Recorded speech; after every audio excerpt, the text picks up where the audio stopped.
योग रोह निरोग की श्रृंखला में आज का हमारा आसन है पद्म कोणासन।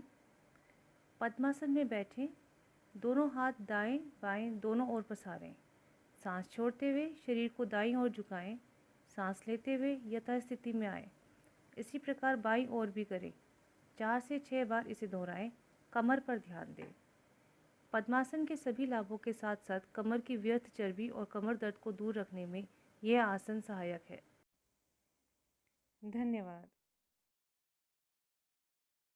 प्रभात। आज का सुविचार इस प्रकार है: Silence and smile are two powerful weapons. With smile, we can solve many problems, and by keeping silence, we can remain away from many problems. मौन और मुस्कान दो शक्तिशाली हथियार हैं। मुस्कान से कई समस्याओं को हल किया जा सकता है और मौन रहकर कई समस्याओं को दूर रखा जा सकता है।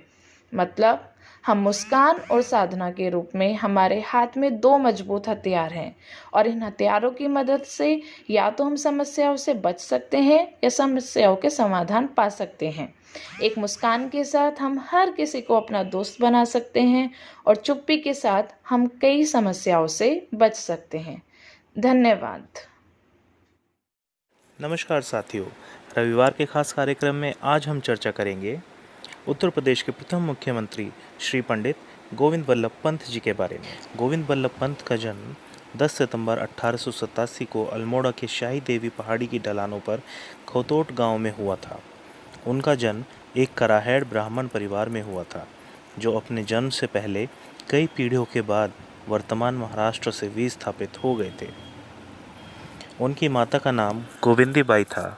उनके पिता मनोरथ पंत एक सरकारी अधिकारी थे जो लगातार आगे बढ़ रहे थे और इसीलिए गोविंद को उनके नाना के पास पालन पोषण के लिए लाया गया।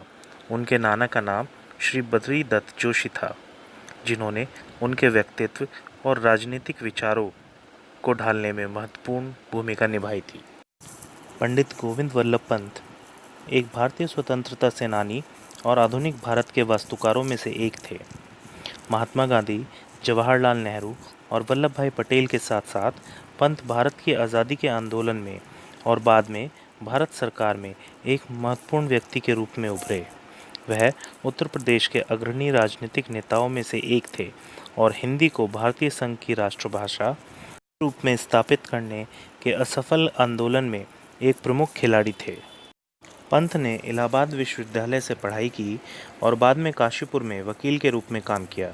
यहाँ उन्होंने 1914 में ब्रिटिश राज के खिलाफ सक्रिय कार्य शुरू किया, जब उन्होंने कुली बैगर कानून के खिलाफ अपनी सफल चुनौती में एक स्थानीय परिषद या ग्राम परिषद की मदद की। यह एक कानून था जिसमें स्थानीय लोगों को यात्रा करने वाले ब्रिटिश अधिकारियों के सामान का मुफ्त परिवहन प्रदान करने की आवश्यकता होती थी। 1921 में उन्होंने राजनीति में प्रवेश किया और आगरा और अवध के संयुक्त प्रांत के विधानसभा के लिए चुने गए। पंत ने 1937 से 1939 तक संयुक्त प्रांत के मुख्यमंत्री के रूप में पदभार संभाला। 1945 में ब्रिटिश लेबर सरकार ने प्रांतीय विधानसभाओं के लिए नए चुनावों का आदेश दे दिया।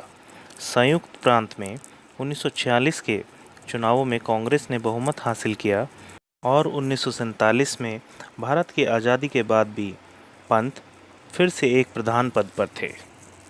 उनके न्यायिक सुधारों और उत्तर प्रदेश में स्थिर शासन ने भारत के सबसे अधिक आबादी वाले राज्य की आर्थिक स्थिति को स्थिर कर दिया।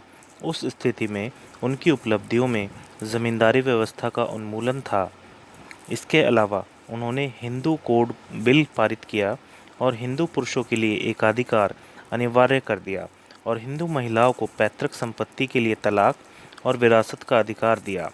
पंत 3 जनवरी 1955 को केंद्रीय मंत्रिमंडल में बिना पोर्टफोलियो के कैबिनेट मंत्री के रूप में शपथ लेने के लिए लखनऊ से नई दिल्ली आ गए। पंत ने 1955 से 1961 तक केंद्रीय गृह मंत्री के रूप में कार्य किया। पंत को 10 जनवरी 1955 को नई दिल्ली में जवाहरलाल नेहरू द्वारा केंद्रीय मंत्रिमंडल में गृह मंत्री नियुक्त किया गया था। गृह मंत्री के रूप में उनकी मुख्य उपलब्धि भाषाई लाइनों के साथ राज्यों का पुनः संगठन था।